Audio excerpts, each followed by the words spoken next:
Hey guys, it's me Poppy Brain here, and today we're going to be starting a new series. This series is A Pirates of the Caribbean, The Pirate Guidelines, a book for those who desire to keep to the code and live a pirate's life. This is by Joshua Gribb. As you guys know, if you've seen my other videos, you know I've been currently obsessed with pirates, with pirate ships, and pirate clothes. I'm like wanting to find a pirate t-shirt. So we're going to be starting this series. If you guys would like to read this, you can pause this right now and read this. I'm not going to read this because I'm really bad at reading cursive. So I'm going to skip this. But I am going to read this in sections. And I am going to skip the forward on this too, just because I really don't think it's necessary. But we are going to start with the Brethren Court. Made up of the great pirate lords, the Brethren Court has been the governing body of the high seas as far back as the dawn of civilization, a time when the waters were untamed, and the world a rougher place, and a sailor made his own fate. At the first morning of the Brethren Court, in the days before the great Hellenic Society of Greece was founded, the pirate lords who make up this body bound Calypso, the goddess of the sea, in human form. They sealed her fate with the 9 pieces of 8, so that the rule of the sea would belong to men. These pieces of 8 were now passed down through the generations as each pirate lord named his or her successor to the court. It was the second meeting of the Brethren Court that the pirate code was set down by the Captain Morgan and Bartholomew and recorded in the Pirate Codex. Pirata Codex. The court holds that the code is law, but through my experiences, I would consider they are more actual guidelines. Subsequently to the creation of the code, new members of the court were appointed, including the keeper of the code, who is the protector and herald. Upon request, the keeper of the code will interpret the code as written, clarify points of contention, and announce his findings to the pirate lords. The keeper designates his or her successor. The keeper is assisted by the carriers of the code. The 2 men deliver a Pirata Codex to the pirate lords when so ordered by the keeper of the code. The position cannot be transferred and is held until moral demise. At times, when the very existence of pirates seem imperiled, and the brethren wish to declare an act of war against a common adversary, they can do so only upon the agreement and the election of a pirate king. A pirate king is selected by a vote of the 9 pirate lords of the court. Prior to nomination, the king must fulfill the following 3 requirements. The application must captain a ship, swear by the code, and have killed a man. Once these prerequisites are proven, the elected king is sworn in by the keeper of the code.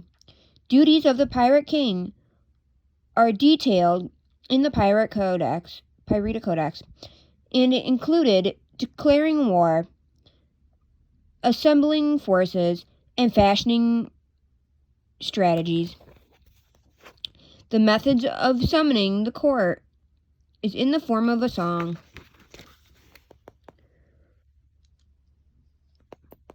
Hoist the coilers high. Yo ho, haul together, hoist the coilers high. Heave ho, thieves and beggars, never shall we die. Yo ho, haul together, hoist the coilers high. Heave ho, thieves and beggars, never shall we die. The king and his men stole the queen from her bed and bound her in her bones. The seas be ours, and by the powers where we will roam. Yo ho, haul together, hoist the coilers high. Heave ho, thieves and beggars, never may we die. Some men have died, some men are alive, and others sail on sea. With the key to the cage and the devil to pay, we laid the fiddlers green. Yo ho, together we hoist the coilers high. Heave ho, thieves and beggars, never shall we die. The bell has been raised from its weary grave. Do you hear its sepulchral tone? A call to all, pay heed to the squeal, and turn your sails towards home. Yo ho, together hoist the coilers high. Heave ho, thieves and beggars, never shall we die. I've been told that the third meeting of the Brethren Court ended badly. The fourth meeting of the Brethren Court was called by Captain Barbossa, pirate lord of the Caspian Sea. I was present, as were Captain Jack Sparrow and the newly instated Captain Elizabeth Swan.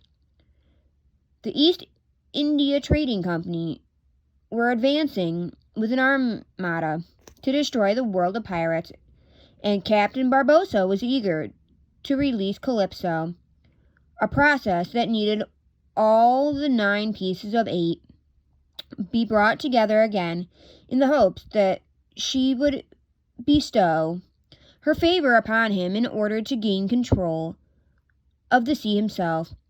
Jack the pirate lord of the Caribbean, it turns out, was eager to declare an act of war against the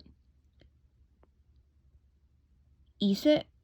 Barbossa maintained that only a pirate king could declare war, and this was confirmed by Captain Teague, the pirate lord of Madagascar and the keeper of the code. The keeper of the code, I saw lore an unnecessary resemblance to Jack. I wonder. There had been a pirate king as long as I could remember, since each pirate usually only votes for himself, and they don't usually live that long. Anyway, occupational hazard. But when a vote was called for Jack changed the balance by voting for Captain Swan, and as she met the requirements for the position, she was elected king. She voted for war against Lord Cutler Beckett in the East. But there was so much more beneath the waterline than I could have expected. That I could have suspected. Attendees of the fourth meeting: Captain Jack Sparrow, Captain Hatcher Barbossa, Captain Elizabeth Swan. It's bad enough to have a woman on board, but a captain? Mistress Thing, a blind Chinese woman, Gentleman Jocord, slave turned pirate, Captain Cherval. Says he's a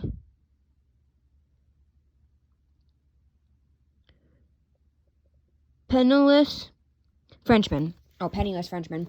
Sorry.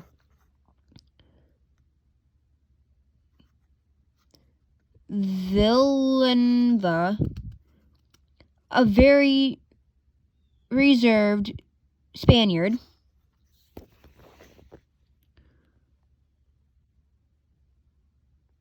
Armand the Corsair.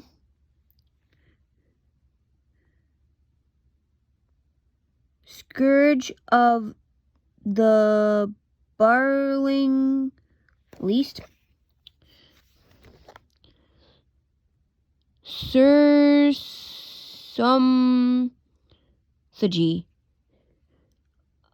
Hindu. With the nastiest bodyguards I've ever seen. Mouthful, guys.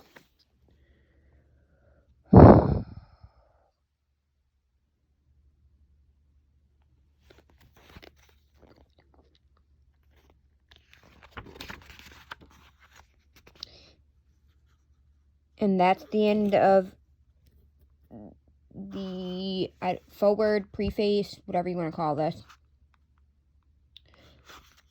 In the next series, we will do Section 1, the Pirates Code.